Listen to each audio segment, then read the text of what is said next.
Hi everyone, this is Doc Rich. Tayo sa AMA University. It happened last maybe August. Yan, pasyalan natin yung grounds ng AMA. Dito kami sa may Flex. Ito yung high-tech doon na computer center ng university. Defense na din. Defense sa Dok Malibiran, silip-silip ka pa. Self-defense na.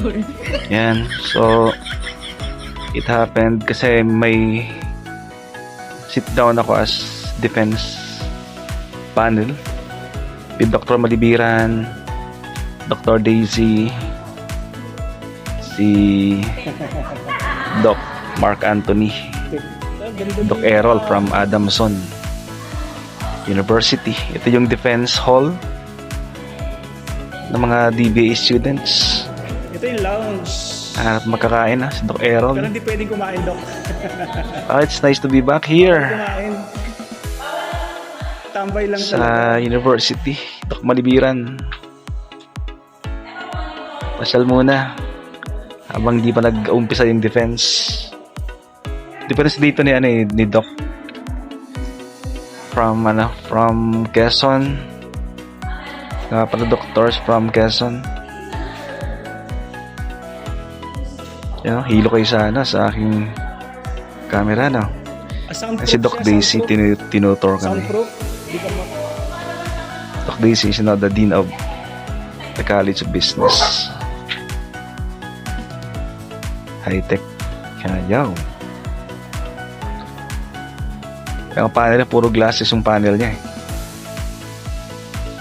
Ito yata sila gumaganap ng kanilang mga online classes, recorded online classes. Nakahilo yung camera, no? Yes, this is the ground floor of the Flex. Puro Mac yung mga desktop nila. Ito yung dating kantin ng AMA University.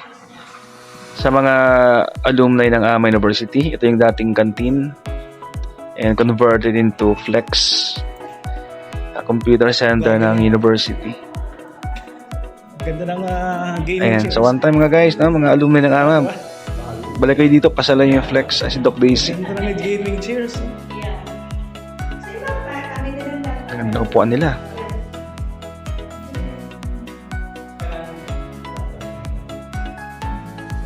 Doc Nora and Doc Errol.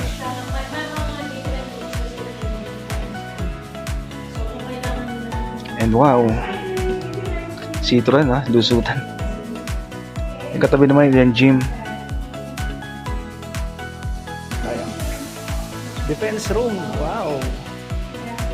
Yes. Ganda ng defense room na capstone. So thank you for watching guys. Pa-subscribe man sa aking channel. Bye everyone. Defense room. Wow. Just been Dr. Cortez signing Ganda ng off. Defense room na capstone.